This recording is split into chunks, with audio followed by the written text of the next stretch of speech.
सबसे पहले नए साल की सभी को शुभकामनाएं। आपको और आपके परिवार को नया साल बहुत अच्छे से जाए सभी का।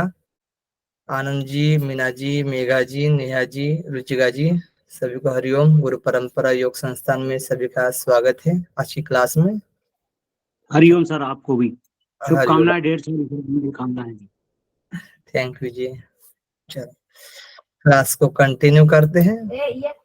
तो हम लोगों ने यूनिट 7 पढ़ रहे हैं हम लोग। तो हम लोगों ने कवर कर लिया है WHO के अनुसार स्वास्थ्य की परिभाषा। ये टॉपिक हमने कवर कर दिया था। और नेक्स्ट टॉपिक हमने शारीरिक, मानसिक, सामाजिक, आध्यात्मिक स्वास्थ्य के आयाम भी देख लिए थे हम लोगों ने।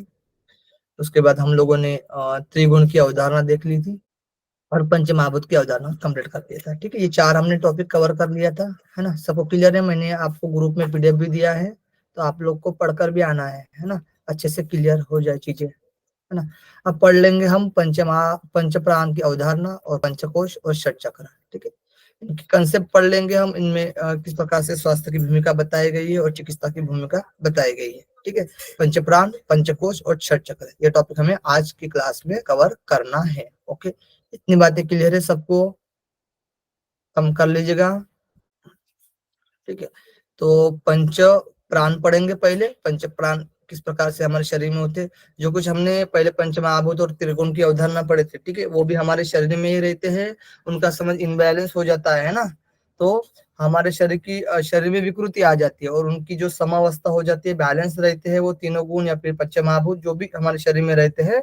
तो हमारा शरीर कैसा रहता है? तंदुरुस्त रहता है, नहीं अच्छा रहता है। शरीर भी अच्छा रहता है, मन भी अच्छा रहता है, सामाजिक जो हमारा आयाम है वो भी अच्छा रहता है और आध्यात्मिक जो आयाम है वो भी हमारा अच्छा रहता है। यानी चारों आयाम अच्छे रहते हैं। ठीक है, इनका बैलेंस होने पर। क्लियर है ये बातें? तो 5 प्राण की चर्चा आती है जो कि हमारे शरीर में है। तो वो कौन कौन से प्राण हैं आप लोगों ने ग्रंथ में पढ़ाई है। तो प्राण, उदान, समान और व्यान और अपान, ये पांचों प्राण के अंतर्गत डिनोट किया जाता है ना, प्राण के अंतर्गत लिया जाता है। लेकिन स्पेशल प्राण का भी नाम है, ये भी ध्यान रखना आप। ठीक है, प्राण में ही पांचों प्राण आते हैं, 5 प्राण वायु में 5 प्राण आते हैं। प्राण भी एक प्राण होता है उसी में अंदर आने वाला, और उदान भी होता है, समान भी होता है, व्यान भी होता है और अपान भी होता है। ठीक है, इन मुख्य 5 प्राणों की चर्चा करेंगे हमारे सिलेबस के अकॉर्डिंग।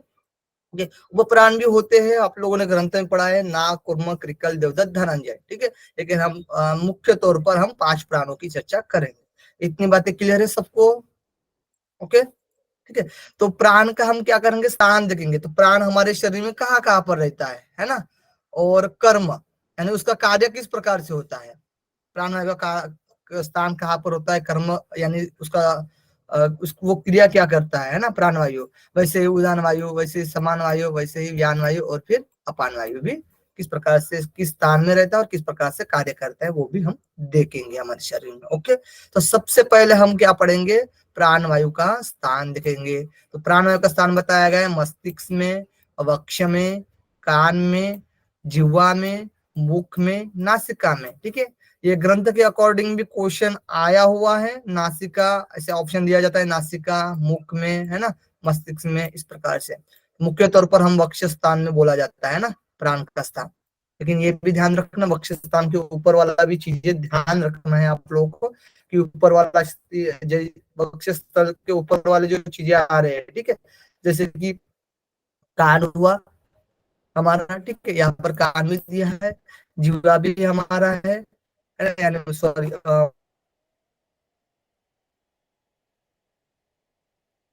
मतलब मुख भी हमारा है, ठीक है, नासिका भी है और वक्षस्थल भी है, ठीक है, और मस्तिष्क भी है। ध्यान रखना आप लोगों को। इसका कार्य भी देख लेते हैं। तो कार्य क्या है? थूकना, ठीक है, बाहर निकलना, जो थूकना बोलते हैं हम, छींकना, छिकाना, डकार लेना, ठीक है, और श्वसन क्रिया, श्वसन क्रिया करता है, ये ध्यान रखना आप लोग। श्वसन क्रिया में आहार निगलना, ठीक है। अब देखिए यहाँ पर कंफ्यूजन हो सकता है अलग अलग ग्रंथ के अकॉर्डिंग। मेरा आवाज ठीक है, ये क्लियर हो आप लोगों को?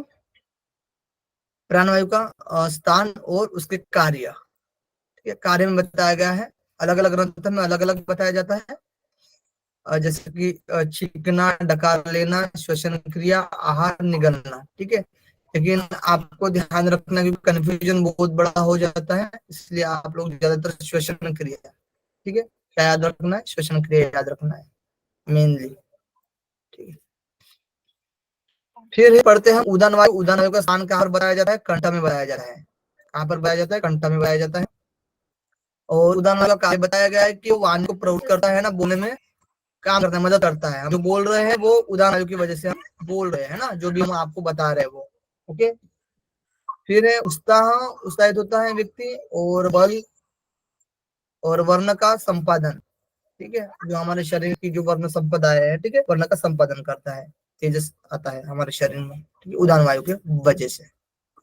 फिर पढ़ते हैं समान वायु का स्थान कहाँ पर, तो समान वायु का स्थान है छोटी आंत में, नाभि प्रदेश में। मुख्य तौर पर हम नाभि प्रदेश पर देखते हैं, नाभि प्रदेश के पास छोटी आंत है, बड़ी आंत है ना, तो समान वायु का स्थान बताया जाता है। कर्म, इसका कार्य जो है बताया गया है कि नाभि स्थान में तो क्या करेगा, जठराग्नि को प्रदीप्त करेगा, है ना, obvious सी बात है कि जठराग्नि को प्रदीप्त करेगा समान वायु।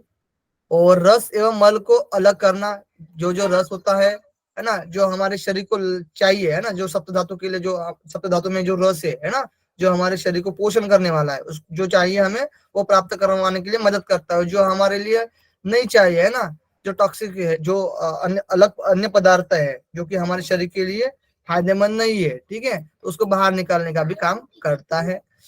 फिर अन्न का ग्रहण होना, यानी वो अलग करता है, ठीक है, बाहर निकल का मतलब उनको अलग अलग करता है, अच्छी चीज को रखना और बुरी चीज को साइड में रखना, इन दोनों को डिफरेंट करता है इस समान वायु। फिर अन्न का ग्रहण करने वाला होता है, यहाँ पर अन्न का ग्रहण करने के लिए बात किया गया है। और पाचन में सहायक होता है, ये महत्वपूर्ण है, पाचन में सहायक होता है, ये ध्यान रखना आप लोग। और जठराग्नि प्रदीप्त होती है, ये ध्यान रखना। और रस और मल को अलग करना, ये भी ध्यान रखना आपको, ठीक है। और मल का निर्माण करता है, क्या करता है, तो मल का निर्माण करता है। व्यान वायु का हम स्थान देख लेते हैं। व्यान वायु का स्थान कहाँ पर होता है हमारे शरीर में, तो संपूर्ण शरीर में होता है। कहाँ होता है, हमारे संपूर्ण शरीर में होता है। और इसका कार्य क्या है, तो चलना फिरना, है ना, प्रसारण और आकुंचन, रिलैक्सेशन और कॉन्ट्रैक्शंस, और आक्षेप यानी झटका, और निमेश यानी निमेश और उन्मेष बोलते हैं ना, पलक झपकना उगड़ना, है ना, पलक को झपक रहे हैं और ओपन कर रहे हैं। फिर श्वेत का निर्माण करना व निष्कासन करना, श्वेत का ये निर्माण भी करता है, बाहर भी निकालता है, निष्कासन भी करता है समान वायु। और चेष्टाओं का कारण है, चेष्टा जो हमारी इंद्रिया जो जो अपने विषयों में जाती है, चेष्टा करती है, उसका भी ये कारण बताया। एक मिनट सर,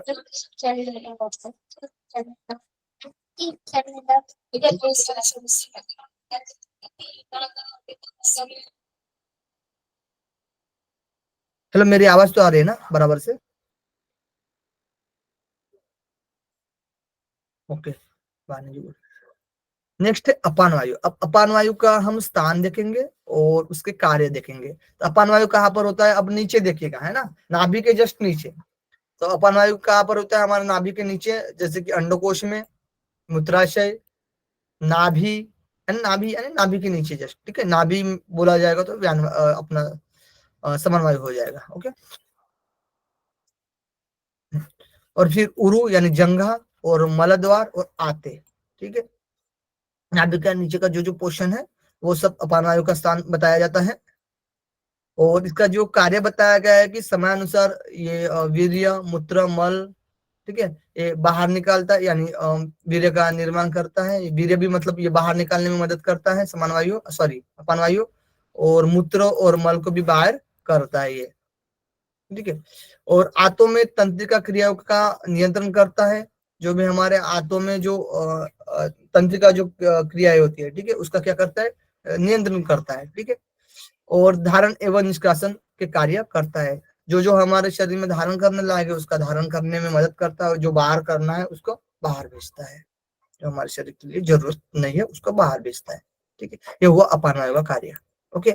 मोटा मोटा आप लोग ये देख लीजिएगा, जो हमने प्राणवायु पढ़ा था, है ना, क्या पढ़ा था, प्राणवायु पढ़ा था हम लोगों ने अभी जस्ट।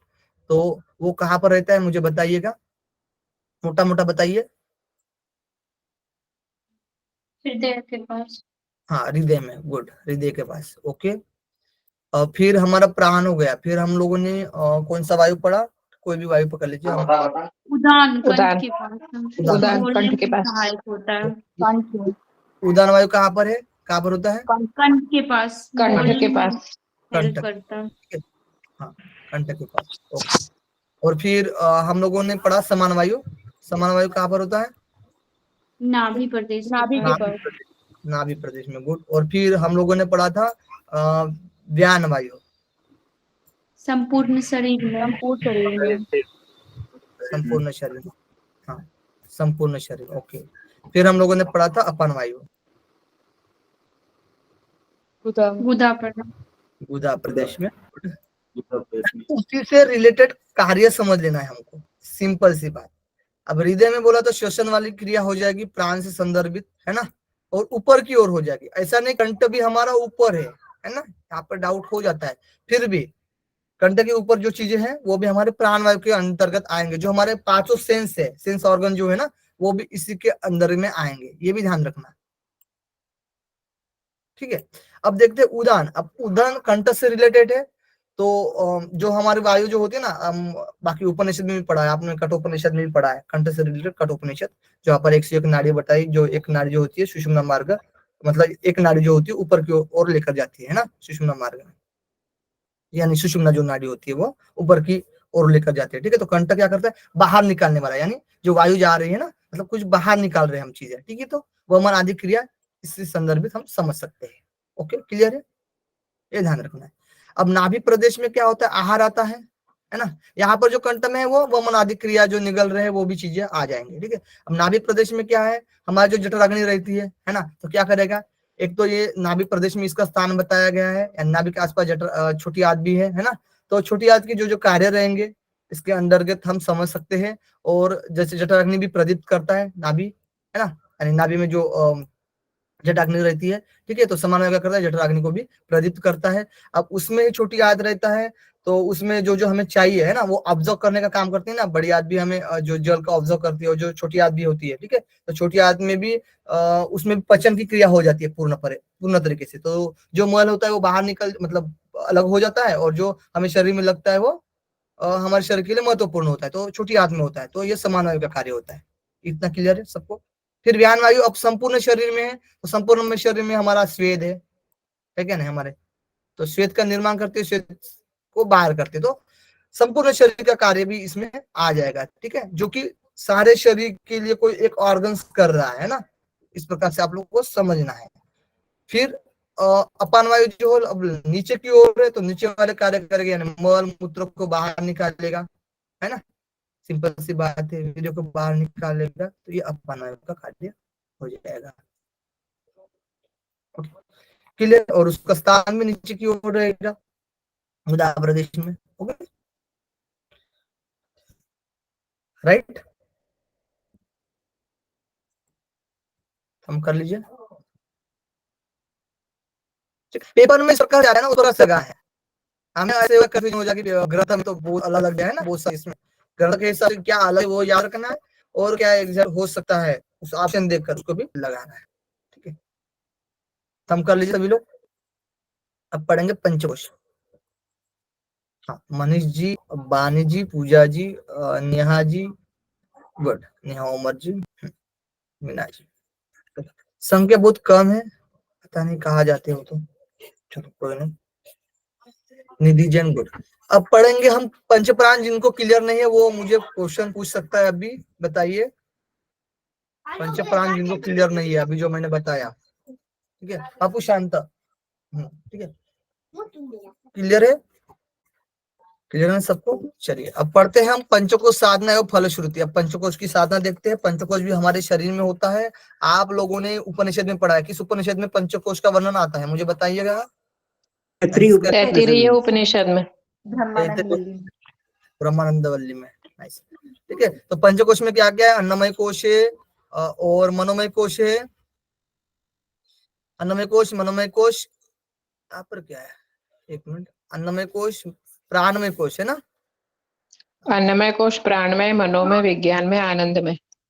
ओके, ठीक है। यहाँ पर प्राणमय करना है मुझे, मैं इसको बनाकर भेजूंगा, ठीक है। अन्नमय कोश, प्राणमय कोश, मनोमय कोश और विज्ञानमय कोश और आनंदमय कोश, ठीक है। इस प्रकार से 5 कोश हमारे शरीर में होते हैं।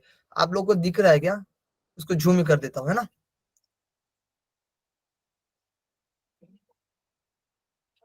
हाँ, देखिए, बेटे को पढ़ना है हमें। देखिए, इसमें जो पंचकोश में है ना, अन्नमय कोश में कौन से तत्व होते हैं वो देखना है, एलिमेंट्स क्या होते हैं, है ना, वो भी देखना है हमें। और वैसे ही पांचों में भी, हाँ, और उसका आवरण, ठीक है, उसमें चारों तरफ से आवरण क्या होता है वो भी हम देखेंगे उस कोश में। और ऊर्जा स्रोत, उस कोश का ऊर्जा स्रोत क्या होता है वो भी देखेंगे। और किस प्रकार से हमें साधना करनी है उस कोश पर बैलेंस बनाने के लिए, है ना, वो भी हमें देखना है। और उससे क्या लाभ होता है हमें, उस कोश पर हम बैलेंस बना दिए, उस तरीके से हम साधना किए, है ना, तो उससे क्या हमें फल मिलने वाला है वो भी हम देखेंगे। और ये जो त्रिशरीर है ना, हमारे बोलते कि 3 शरीर है हमारे, है ना, बोला जाता है, जैसे स्थूल शरीर, सूक्ष्म शरीर और कारण शरीर, है ना, तो वो भी किस किस कोष से रिलेट करता है वो भी हम लोग देखेंगे। इतना बात क्लियर है सबको? अब इसको झूम करके आपको अच्छे से क्लियर से दिखाऊंगा।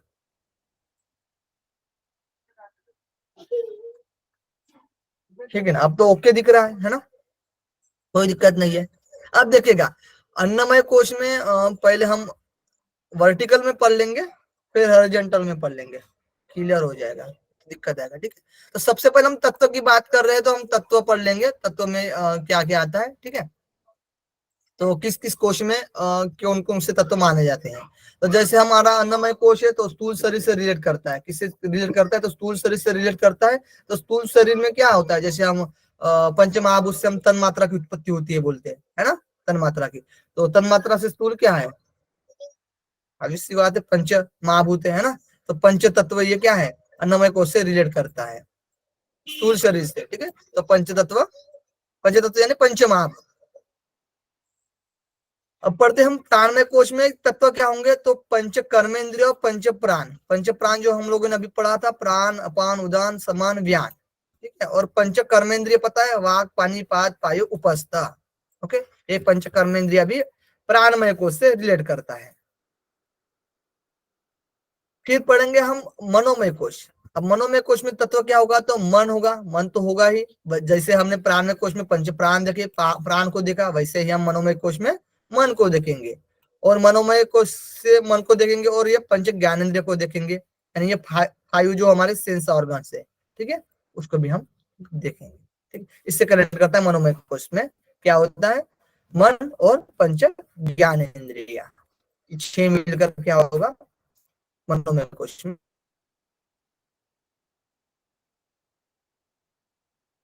आता है, ठीक है। फिर है विज्ञान में कोश। विज्ञान में कोश में क्या आएगा, तो बुद्धि भी आएगी, या मन के ऊपर की स्टेज जाएगी, ठीक है। अब ऊपर जा रहे हैं हम, स्टेज पार कर रहे हैं।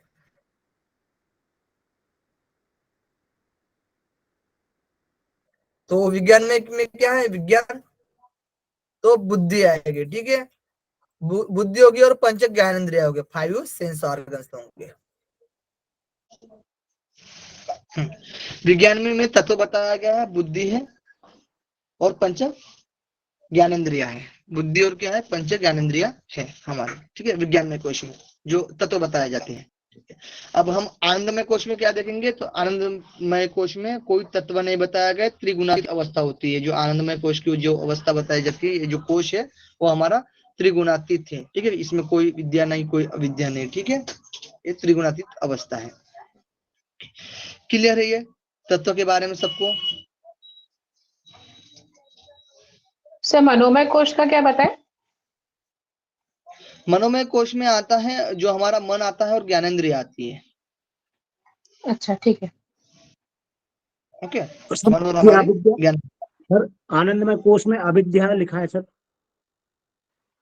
हाँ, अविद्या का मतलब वही है कि मतलब अविद्या का मतलब ये है इसमें कि कोई विद्या नहीं अभी, ठीक है, उसमें, ठीक है। जो जी हम सर। ज्ञानेंद्रिय सेंस विज्ञान है, ऊपर वाला स्टेज पहले विज्ञान में कोश आता है ना, उसमें क्या है, विज्ञान की बात है, विषय की बात है उसमें, ठीक है। जो कुछ हम 5 सेंस से जो कुछ बुद्धि के द्वारा हम जो कुछ हम ग्रहण कर रहे हैं, अब उसमें कुछ नहीं है, और त्रिगुणातीत अवस्था है। इसका मतलब वो अविद्या जो हम बोलते हैं ना, वो अविद्या नहीं है, ठीक है। यानी अब ये बुद्धि का भी कुछ नॉलेज नहीं है अभी उसको, ठीक है, सब बुद्धि को भी भूल गया है, वो गुणातीत अवस्था हो गई है वो। जी सर। तो अब तो आप वो अलग सेंस में लोगे, है ना, जो पंच क्लेश में लोगे अविद्या, ठीक है, उस सेंस में नहीं लेना है उसको। क्लियर है? हाँ जी सर जी। अब पढ़ते हैं तो तत्व तो सबको क्लियर हो गया होगा। और उसमें जो अन्नमय कोश में जो स्थूल शरीर की बात कही जाती है, किसकी बात की जाती है? स्थूल शरीर की बात की जाती है। सर मनोमय विज्ञान में दोनों में पंच ज्ञानेंद्रिय से संयुक्त है। क्या? मनोमय कोश और विज्ञानमय कोश दोनों पंच ज्ञानेंद्रिय के साथ। जी जी जी, बिल्कुल बिल्कुल। नहीं सर, वो पूछ रहा है कि मनोमय और विज्ञान में दोनों में ज्ञानेंद्रिय ही है क्या? तो आपने बताया था कि विज्ञान में बुद्धि और तन्मात्राएं हैं। देखिए, मनोमय और विज्ञानमय में ज्ञानेंद्रिय तो आएंगे ही, पंच ज्ञानेंद्रिय, लेकिन मनोमय से मन से रिलेट रहेगा और विज्ञान से बुद्धि रिलेट रहेगी।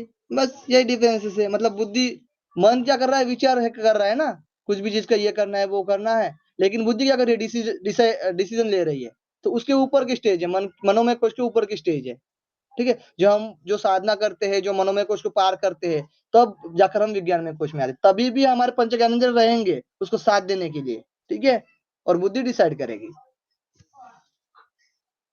क्लियर है जी? ठीक है। अब देखते हैं आवरण क्या है। तो आवरण बताया जाता है अन्नमय कोश का हम आवरण पढ़ेंगे। पहली बात तो आप लोग शरीर देख लीजिएगा, स्थूल शरीर में अन्नमय कोश आता है, नोट कर लीजिए सभी लोग। स्थूल शरीर जो अन्नमय कोश में आता है, और प्राणमय, मनोमय और विज्ञानमय शरीर में सूक्ष्म शरीर आता है, ठीक है, सूक्ष्म शरीर आता है। ओके, प्राणमय, मनोमय और विज्ञानमय में सूक्ष्म शरीर आता है। और सबसे लास्ट जो आनंदमय कोश है, उसमें कारण शरीर आता है। ओके,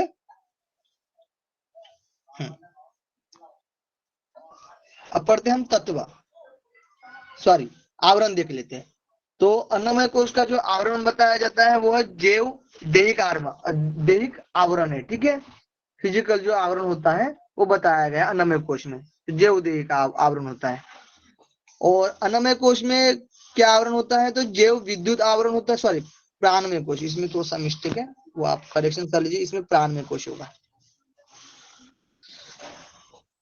तो प्राणमय कोश में क्या आवरण होगा? जैव विद्युत आवरण, इलेक्ट्रिकल, ठीक है, जैव विद्युत आवरण होगा।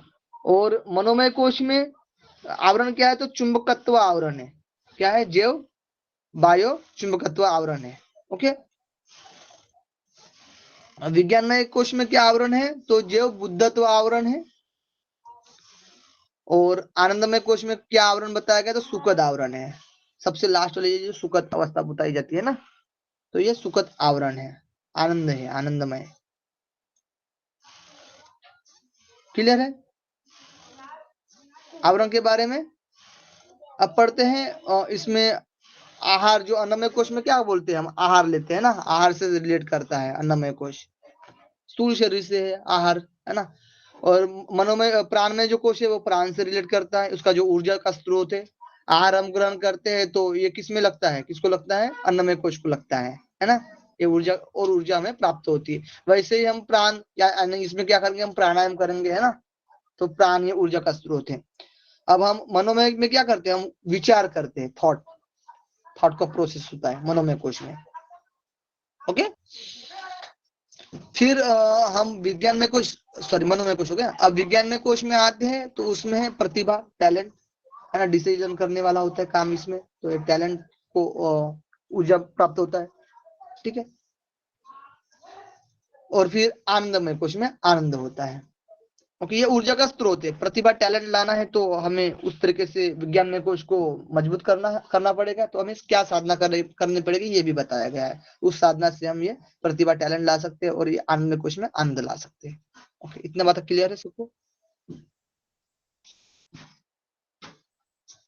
अब साधना, अब अन्नमय कोश में साधना क्या करनी पड़ेगी हमें?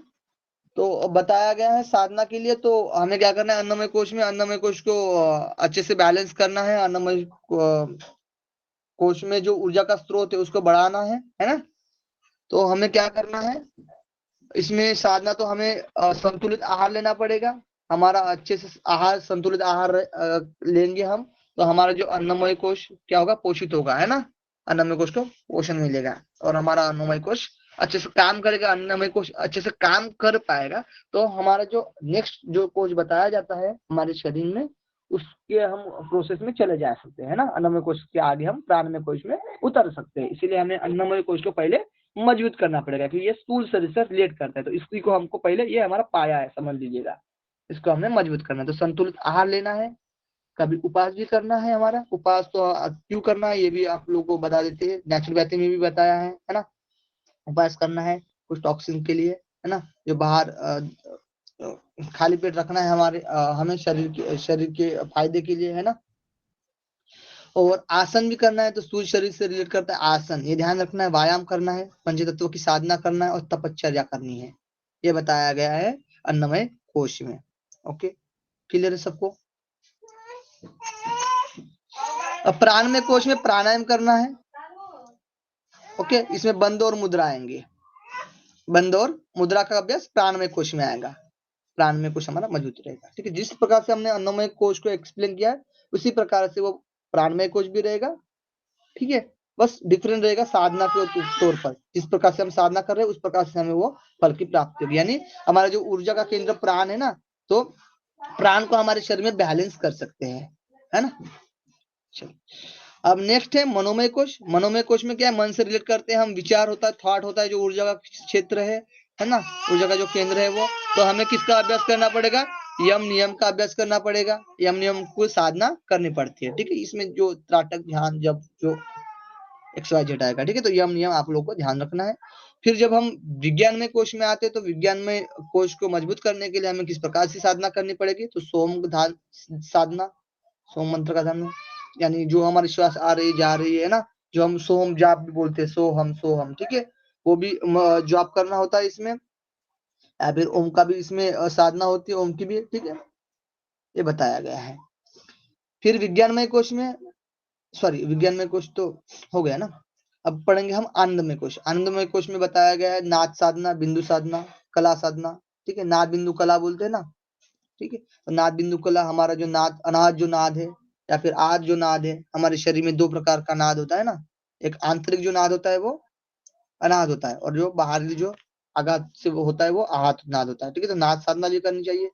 बिंदु हमारा बिंदु साधना, यानी उसमें बिंदु साधना के लिए जो जो हम कुछ क्रिया भी करते हैं, ठीक है, वो भी इसमें आ जा सकती है। ठीक है, तो बिंदु साधना भी करना है हमें, बिंदु को बैलेंस करने के लिए हमारे शरीर में।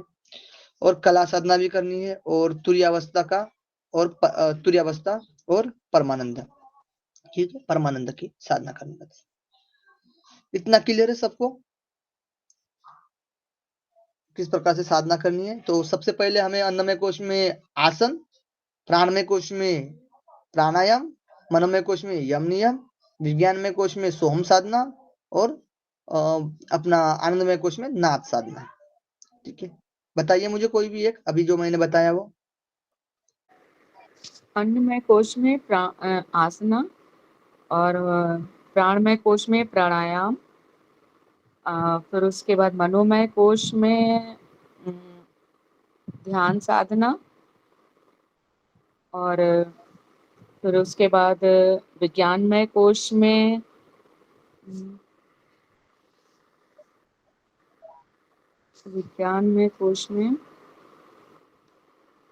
सोहम साधना, सोहम। हाँ, और आनंदमय कोश में नाद साधना। नाद साधना, गुड, ठीक है। और मनोमय कोश में यम नियम भी आएगा, है ना, ये आपने। ठीक है, चलो फलश्रुति। अब इसका लाभ क्या होगा, अन्नमय कोश हमारा मजबूत हो गया। हमने जो साधना की है ना, जो ऊर्जा का स्रोत बताए गए थे ना, जो उसमें तत्व बताए गए अन्नमय कोश में, अब उस तत्व के अकॉर्डिंग हम साधना किए, है ना। और हमारा जो ऊर्जा का स्रोत है वो कैसे विकसित हुआ उस कोश के हिसाब से, है ना। और जो हमने साधना की है उसको हिसाब से, उस तत्व के हिसाब से, उस ऊर्जा के हिसाब से तो हमें क्या फायदा होगा ये भी बताया गया है। तो अन्नमय कोश में हमने जो साधना की है तो उसका जो लाभ होगा वो होगा, हमारा शरीर कैसे रहेगा, स्वस्थ रहेगा। हमारा शरीर कैसे रहेगा, स्वस्थ रहेगा, सुदृढ़ रहेगा, है ना। हमारा शरीर कैसे रहेगा, स्वस्थ रहेगा, सुदृढ़ रहेगा, सृजनशीलता आएगी और वाक सिद्धि और नाड़ी शुद्धि। हमारे जो शरीर की जो नाड़ियां है ना, वो भी नाड़ी की शुद्धि हो जाएगी और वाक सिद्धि होगी, वाणी की भी सिद्धि होगी। शरीर से रिलेटेड करेगा, स्थूल रूप से रिलेट करेगा। फिर अन्नमय कोश में क्या लाभ होगा हमारा, तो बताया गया ऐश्वर्य, पुरुषार्थ, जो पुरुषार्थ बताया जाता है ना प्राणमय कोश में, ठीक है। प्राणमय कोश में ऐश्वर्य, पुरुषार्थ, अर्थ क्या बोला जाता है, अर्थ, काम और धर्म, धर्म अर्थ काम और मोक्ष, है ना। पुरुषार्थ, तेज, ओज और यश प्राप्त होता है। हमारे शरीर में भी तेज आता है, प्राण में कोश की हम साधना करेंगे तो ओज आएगा, यश प्राप्त होगा, ऐश्वर्य प्राप्त होगा, ठीक है। पुरुषार्थ की साधना सफल तक की ओर जाएगी। ओके, प्राण में कोश का हम अभ्यास करेंगे। नेक्स्ट है हमारा मनोमय कोश। ओके, तो मनोमय कोश में बताया गया है, क्या लाभ बताया गया है मनोमय कोश में, अंतः शक्ति, यानी यम नियम का यहाँ पर अभ्यास किया हमने, है ना। हमने क्या किया, यम नियम का अभ्यास किया यहाँ पर। तो आंतरिक शक्ति का स्फुरन होगा, हमारे आंतरिक शक्ति का क्या होगा, स्फुरन होगा। यहाँ पर निर्मलता भी आएगी, हमारी निर्मलता यानी मन की निर्मलता आएगी, हमारा जो मन होगा वो एकाग्रता की ओर आएगा, ठीक है। फिर हम पढ़ते हैं विज्ञानमय कोश का लाभ। विज्ञानमय कोश में हमने सोम साधना की, आत्म अनुभूति योग किया, है ना, आत्मचिंतन किया। तो उसका जो लाभ बताया गया, अंतर्ज्ञान हो जाता है, हमारे आंतरिक अंदर जो चीजें है उसका ज्ञान होता है, अंतर्ज्ञान हो जाता है। स्व का ज्ञान होता है, यानी आत्मा का ज्ञान हो जाता है ना। सृष्टि का ज्ञान होता है, इस सृष्टि को, इस प्रकृति का ज्ञान होता है ना, पुरुष और प्रकृति का ज्ञान हो जाता है इसमें विज्ञानमय कोश में। फिर है आनंदमय कोश में। आनंदमय क्या होगा, आनंद में अब सब कुछ स्वस्थ हो जाएंगे, धन, विद्या, सहयोग, आत्मज्ञान, आत्मदर्शन, आत्म अनुभव, आत्मलाभ, आत्मकल्याण, सबका कल्याण, है ना। मतलब सब जो आयाम बताए गए हैं उन सबका आयाम और इस जो पांचों भी कोश बताए गए उन पांचों कोशों का लाभ होगा इसमें। ओके, आत्मकल्याण होगा। क्लियर है ये बातें सबको। षट चक्र पढ़ लेंगे अब हम लोग। षट चक्र भी बोल सकते हैं हम, सप्त चक्र भी बोल सकते हैं, ठीक है। षट चक्र देख लेते हैं, किसी ग्रंथ में षट चक्र का वर्णन है, किसी ग्रंथ में क्या है, सप्त चक्र का वर्णन बताया जाता है ना। सभी को पता है मूलाधार, स्वादिष्ठान, मणिपुर, अनाहत, विशुद्धि, आज्ञा और सहस्त्रार, है ना। ये जो हमारे शिव संहिता में भी सप्त चक्र का वर्णन बताया गया है, ठीक है। षट चक्र में क्या आएगा, सहस्त्र चक्र नहीं आएगा इसमें। फिर मूलाधार, स्वादिष्ठान, अनाहत और विशुद्धि और आज्ञा चक्र आएगा। ओके, क्लियर है सबको। हम कर लीजिए इसका जो हम बीज मंत्र देखेंगे, ल व र य ह ओम ऊ, ठीक है। सॉरी यहाँ पर विसर्ग आएगा एकदम ऊपर में, ठीक है। तो यहाँ पर ओम तक है, ठीक है। जो बीज मंत्र है ऊपर में तो विसर्ग आएगा, लम वम रम यम हम और ओम, ठीक है। यहाँ पर लवर यह, ठीक है, ठीक से हम समझ सकते हैं।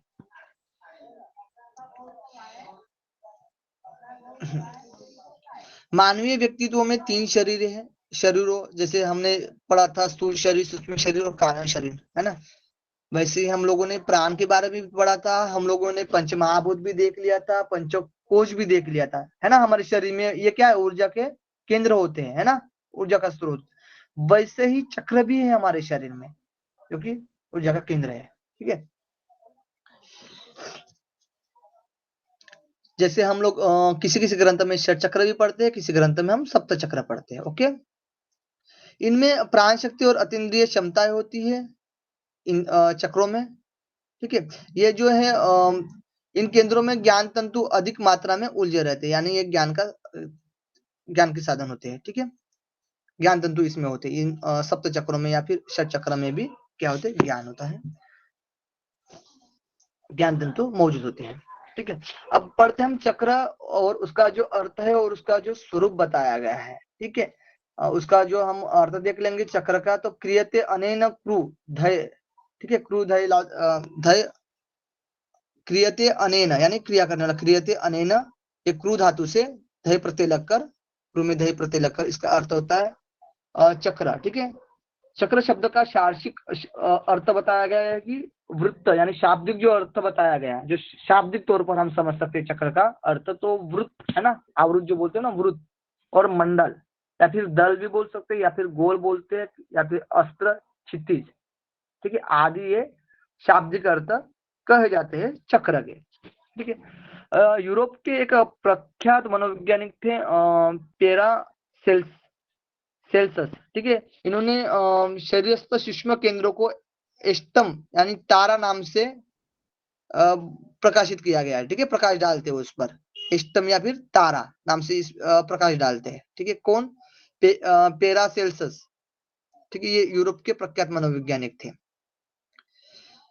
उन्हें शक्ति पुंज बताया है, ये शक्ति के पुंज है। ठीक है, उनके मतानुसार इन सूक्ष्म केंद्रों के माध्यम से ग्रह, नक्षत्रीय एवं ब्रह्मांडीय शक्ति मनुष्य के शरीर में अवतरित होती है। ये भी बोला गया ना, शिव हमें जो हम लोगों ने सिद्ध सिद्धांत पद्धति पढ़ा है ना, तो उसमें भी जो कुछ है बाहर जो दिख रहा है, हमारा जो ब्रह्मांड में जो चीजें दिख रही है वो हमारे शरीर में ही है। तो शरीर में हम कैसे जान सकते हैं? इस षट चक्र का भेदन करके भी जान सकते हैं, षट चक्र को हम जागृत करके जान सकते हैं। वही बोला गया, शक्ति पुंज है ये। अब देखिएगा, चक्र का नामकरण विभिन्न संदर्भों में भी आता है। जैसे योग शास्त्र में हम बोलते हैं कमल दल, है ना, कमल दल बोलते हैं, कमल दल से रिलेट करते हैं।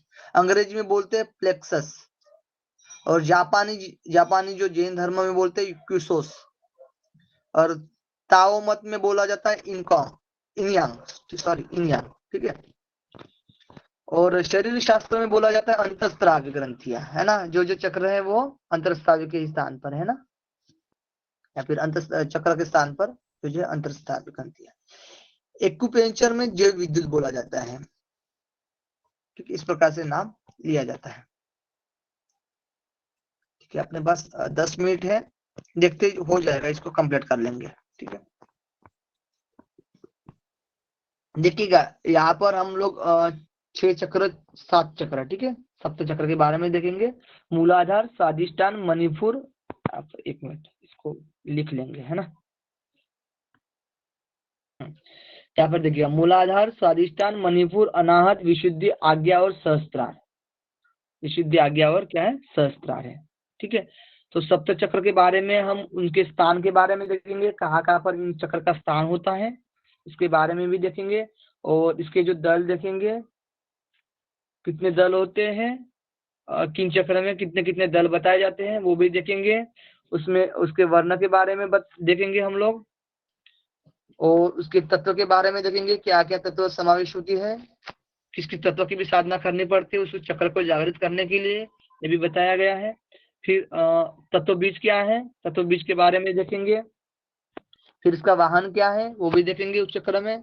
फिर उसके देवता क्या है उस चक्र के, वो भी देखेंगे। फिर उसमें लोक, है ना, कौन कौन सा लोक आता है उस चक्र में, और उसके गुण क्या क्या होते हैं उस चक्र में, गुण भी बताए गए हैं। चक्र के हिसाब से, तत्व के हिसाब से भी गुण दर्शाए गए हैं। ओके, फिर यंत्र देखेंगे। फिर देखेंगे ज्ञानेंद्रिय, कर्मेंद्रिय,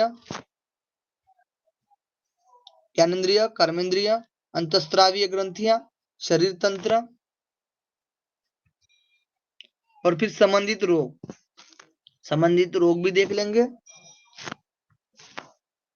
फिर उनकी फलश्रुति, इनका क्या क्या लाभ होता है, उस चक्र को हम जागृत करेंगे। उस तत्व को, उस देवता को, देवता के हिसाब से हम जो साधना करेंगे, है ना, उस चक्र का भेदन करेंगे, उससे क्या क्या लाभ होगा वो भी देखेंगे। और उस संबंधित, जैसे उस चक्र की हम साधना नहीं कर रहे हैं, या फिर उस तत्व की हम साधना नहीं कर रहे हैं, तो क्या क्या हमारे अंदर मतलब शरीर में रोग भी होगा, है ना, वो भी हम लोग देखेंगे। इतना क्लियर है सबको, क्या क्या पढ़ना है हमें? क्लियर है? ओके पूजा जी।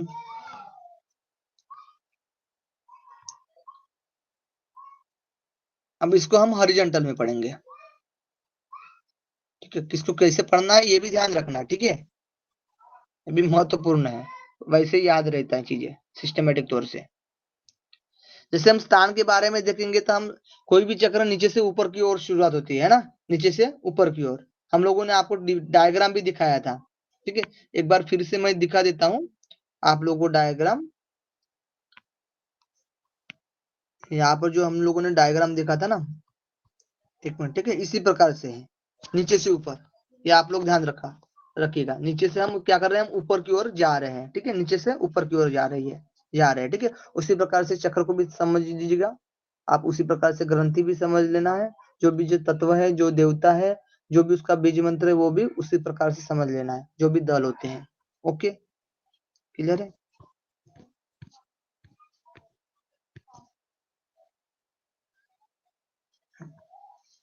देखिए, तो स्थान के बारे में देखेंगे तो मूलाधार का स्थान जो बताया गया है मूलाधार चक्र का, वो है गुदा स्थान, गुदा स्थान। और स्वादिष्टान चक्र का जो स्थान बताया गया पेंडु, यानी ये जो है जननेंद्रिय का स्थान होता है, जननेंद्रिय का, ठीक है। और मणिपुर का जो स्थान बताया जाता है वो नाभि है, और अनाहत का स्थान जो है वो हृदय है, और विशुद्धि का स्थान है वो कंठ है, और आज्ञा चक्र का जो स्थान बताया गया वो भ्रूमध्य है, और सहस्त्र चक्र का जो स्थान बताया जाता है वो मस्तिष्क है ना, ऊपर वाला एकदम चोटी बोलते हैं ना, सेरिब्रम, है ना, वो वाला स्थान होता है सहस्त्र चक्र का। ओके, फिर इसमें अब दल देख लेते हैं। तो 4 दल होते हैं मूलाधार चक्र में। कितने दल होते हैं? 4 दल होते हैं मूलाधार चक्र में। एक मिनट, इसको इधर इधर चला जा रहा है, ठीक है। देखिए, 4 दल होते हैं मूलाधार में, और स्वादिष्टान में 6 होते हैं, मणिपुर में 10 होते हैं, अनाहत में 12 होते हैं, विशुद्धि में 16 होते हैं, और आज्ञा में 2 होते हैं, ठीक है। और इसमें सहस्त्रार दल होते हैं। कितने होते हैं? सहस्त्रार दल होते हैं सहस्त्र चक्र में, सहस्त्र होते दल। ओके, अब वर्ण, ठीक है। अब वर्ण देखिएगा, जो मूलाधार चक्र का वर्ण बताया जाता है रक्त वर्ण, ठीक है। अब इसे हम लोग ऐसे रिलेट कर सकते हैं, जो हम लोगों ने घृण संहिता में पढ़ा था, ठीक है, रक्त और पंच महाभूत, है ना, उससे भी हम रिलेट कर सकते हैं, ठीक है। तो रक्त है, मूलाधार का जो रक्त बताया गया है, सॉरी, मूलाधार का जो वर्ण बताया गया है वो रक्त वर्ण है। स्वादिष्टान का है सिंदूरी, मणिपुर का जो है वो पीला है। यहाँ पर थोड़ा सा चेंजेस हो सकता है, ठीक है। मणिपुर का है, यानी घृण संहिता से चेंजेस हो सकता है, ध्यान रखना। मणिपुर का एक पीला है, और अनाहत का है धूम्र वर्ण, ये वायु से रिलेट करता है। और विशुद्धि चक्र का है नीला है, और आज्ञा चक्र का है श्वेत है, और सहस्त्र चक्र का कोई वर्ण नहीं है, अवर्ण है, ठीक है। यानी रक्त वर्ण, ये यहाँ पर रक्त वर्ण बताया गया मूलाधार। तो यहाँ पर जो मूलाधार में जो देवता बोला जाता है ना, ब्रह्मा बोला जाता है, तो ठीक है। तो इसी से रिलेट करके हमें यहाँ पर रक्त वर्ण को याद रखना है, ठीक है। अब पृथ्वी से रिलेट करेंगे तो यहाँ पर पीला वर्ण आ सकता है ना, जो हमने घेरन संहिता में पढ़ा है। लेकिन कंफ्यूजन नहीं होना है, यहाँ पर ब्रह्मा जी की भी बात आ रही है, इसलिए यह रक्त वर्ण से रिलेट करता है, ठीक है। तो रक्त वर्ण आपको ध्यान रखना है पहले मूलाधार में। और सर जैसे वहां पे घेरन संहिता में तो घेरन संहिता का नाम लेके पूछा जाएगा कि वहां पे गुदा द्वार पे चक्र का क्या रंग है, लेकिन यहाँ पे क्या किस तरीके से पूछेंगे कि हमें समझ में आए कि हमें ये वाला रक्त वर्ण लिखना है? देखिए, वहां पर क्या है, वहां पर पीला रंग बताया गया है, ठीक है। वहां यहाँ पर रक्त, लेकिन किसी आप बहुत सारे उपनिषद भी देखिए जहाँ पर ब्रह्मा जी की बात आती है, ठीक है। जो भी पंच देवता की बात आती है, देवता की जो बात आती है ना, उसके साथ जो वर्ण या और वर्ण की बात आती है ना, तो वो रक्त वर्ण आता है, ठीक है। मतलब ब्रह्मा जी के साथ रक्त वर्ण आएगा, विष्णु जी यहाँ पर विष्णु जी के साथ क्या बोला जाता है, श्वेत वर्ण, है श्वेत ना, आता है, श्वेत, हाँ। ठीक है। तो ये थोड़ा थोड़ा डिफरेंस होता है, तो ग्रंथ के हिसाब से पूछा जाएगा, क्वेश्चन पूछा नहीं तो जाएगा, तो सर आप यहाँ पे तो कोई ग्रंथ का नाम नहीं है ना, तो हम कैसे जानेंगे कि ये किस चीज की, यहाँ पे किस हिसाब से, किस ग्रंथ का नाम लेके, यहाँ अगर हमें ये वाला पर्टिकुलर बताना हो तो किस ग्रंथ के हिसाब से पूछेंगे ये? नहीं नहीं, ये ग्रंथ के हिसाब से नहीं है, ठीक है। ये है हमारे जो साइंटिफिकल हिसाब से है, ठीक है, ये ग्रंथ के हिसाब से नहीं है तो सर यहाँ पे अगर हमारे। क्वेश्चन आएगा तो किस तरीके से आएगा? मानो यहाँ पे उन्होंने रक्तवर्ण या ये पूछा तो क्या, मतलब क्या क्वेश्चन करेंगे वो? कंफ्यूजन ऑप्शन नहीं देंगे, कंफ्यूजन ऑप्शन देंगे ही नहीं, कंफ्यूजन।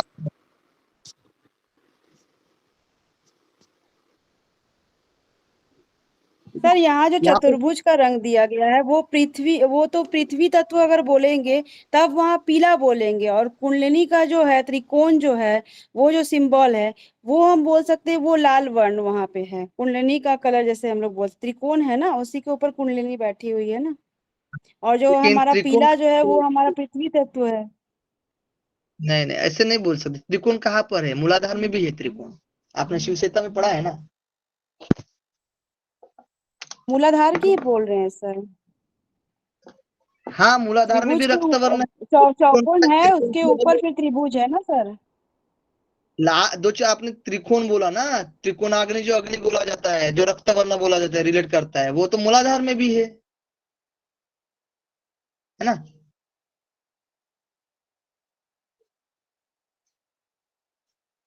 ठीक है,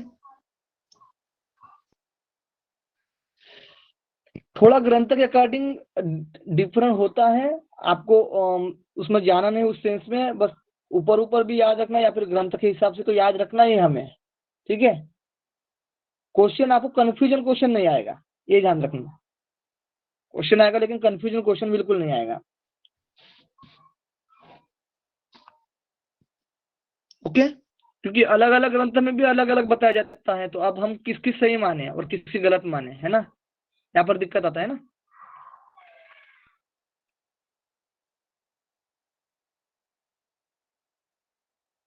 इसलिए सबको ध्यान रखना है।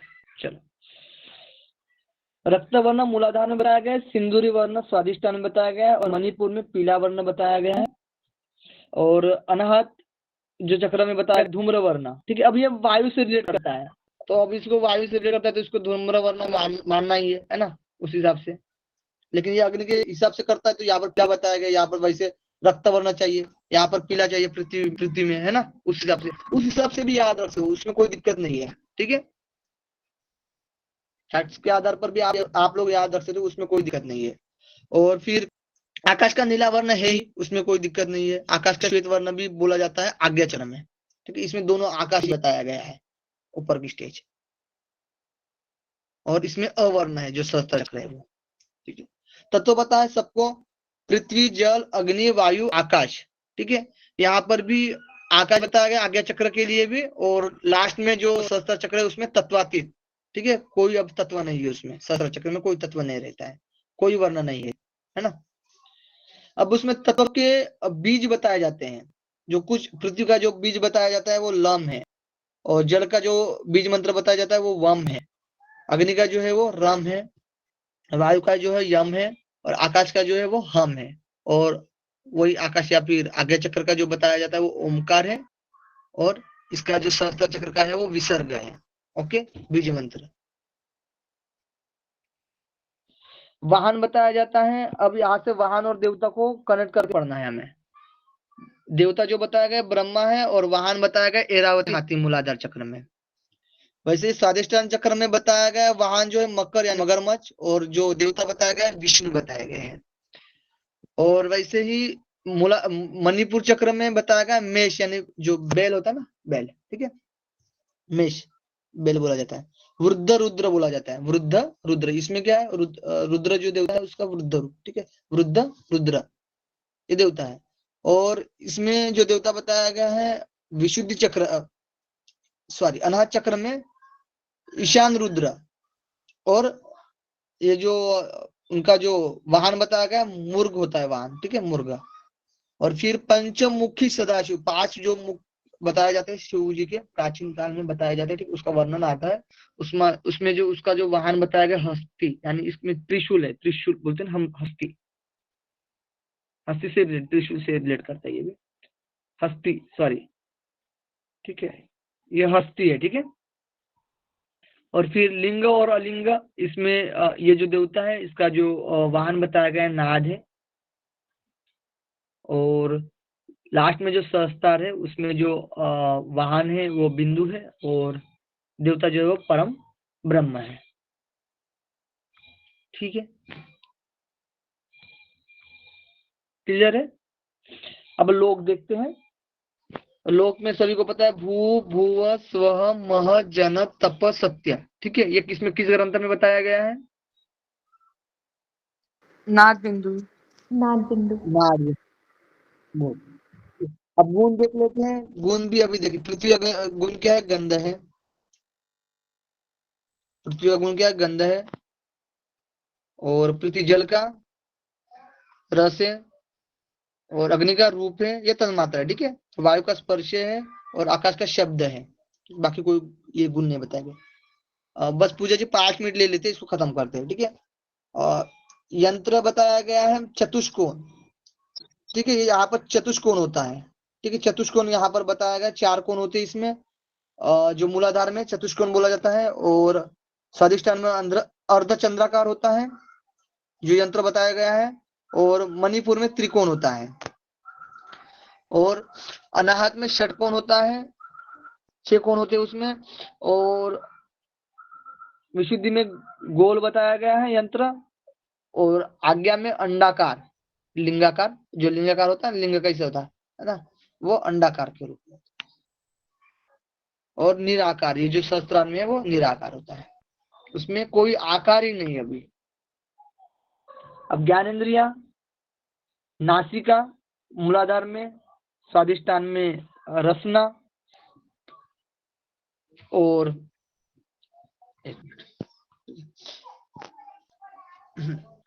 मणिपुर में नेत्र, अनाहत में त्वचा, और विशुद्धि में कर्ण, ठीक है। बाकी में नहीं बताया। फिर कर्मेंद्रिय बताया जाता है गुदा, शीश्न, चरण यानी पैर।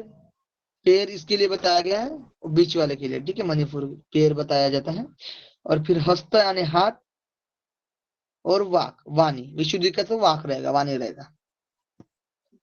अंतस्त्रावी ग्रंथियां सभी को पता है, जनन ग्रंथि मूलाधार में, अधिवृक एड्रिनल ग्रंथि जो बताई जाती है वो स्वादिष्ठान में बताया गया है, किडनी के जो ऊपर रहती है वो। अग्नाशय यानी पेनक्रियास मणिपुर में। अब अनाहत में क्या रहेगा? हृदय ग्रंथि रहेगी, थाइमस।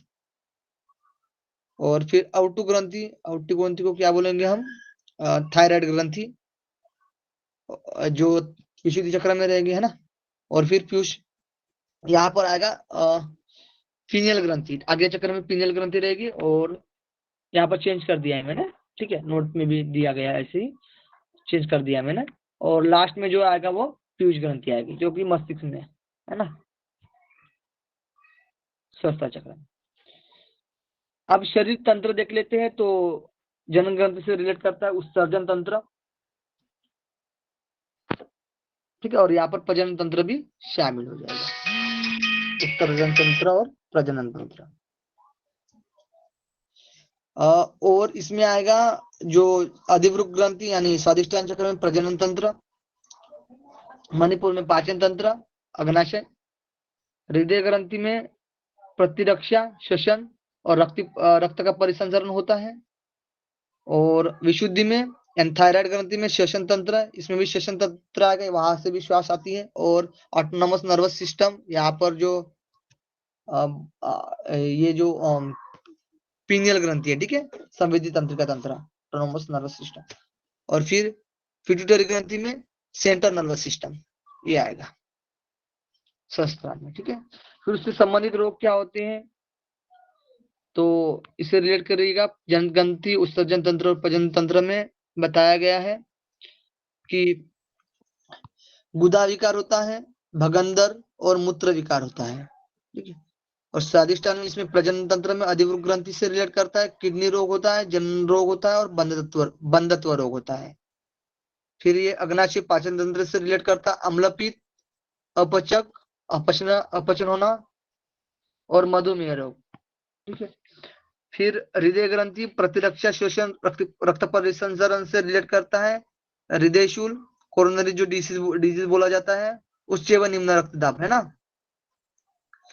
फिर आउटू ग्रंथि यानी थायराइड ग्रंथि और श्वसन तंत्र से रिलेट करता है, अस्थमा रोग, अस्थमा, और स्वर, घेंगा रोग, टीबी, सर्दी जुकाम। फिर पीनियल ग्रंथि संवेदी तंत्रिका तंत्र, तनाव और डिप्रेशन, मूर्छा, लकवा, मानसिक रोग। फिर हार्मोन सेवा तंत्रिका तंत्र विकार होता है इसमें लास्ट में शस्त्र। इसकी फलश्रुति देख लेंगे और फिर क्लोज कर लेंगे। फलश्रुति बताया गया है जो मूलाधार चक्र की साधना में बताया जाता है कि विद्या विनोदी होता है, विद्या का विनोदी होता है, आरोग्य की प्राप्ति होती है, काव्य और लेखन में सामर्थ्य आ जाता है। स्वादिष्टान चक्र में इसमें फल बताया गया है, अहंकार आदि विकारों का नाश हो जाता है। मणिपुर में संहार और पालन की सामर्थ्यता आ जाती है। और अनाहत में बताया गया है स्वामित्व और योग सिद्धि और ज्ञान जागृति होती है। विशुद्धि में चित्त शांत हो जाता है, त्रिका दूषित्व हो जाता है और दीर्घजीवी हो जाता है। और विशुद्धि से ये तो हो गया ना। आज्ञा चक्र में बताया गया है वाक सिद्धि, दिव्य दृष्टि और सर्वार्थ साधन हो जाता है। ठीक है, दिव्य दृष्टि आ जाएगी। ठीक है, ये में फिर लास्ट में जो शस्त्र में बताया गया है फलश्रुति, भक्ति, अमरत्व और मुक्ति की प्राप्ति होती है, समाधि की अवस्था होती है। ओके, क्लियर सबको? अब यहाँ पर देखिएगा जो भी वृद्ध रुद्र शिव, ठीक है, इसके बारे में यहाँ पर मैंने नोट किया है। श्री ईशान रुद्र, इसके बारे में भी नोट किया है। और पंचमुखी सदाशिव, इसके बारे में भी नोट किया है मैंने। और लिंग और अलिंग, इसके बारे में भी हमने नोट किया है। ठीक है, और भगंध रोग क्या होता है, फिस्टुला एनो, ठीक है, ये भी बताया गया है यहाँ पर। और बंधत्व रोग यानी डिपेंडेंट पर्सनालिटी डिसऑर्डर, ठीक है, ये भी देख लिया। ठीक है, जहां पर डाउट लगा है वहां पर मैंने नोट कर दिया है। ओके, बाकी क्लियर है, कोई दिक्कत नहीं आएगी आपको।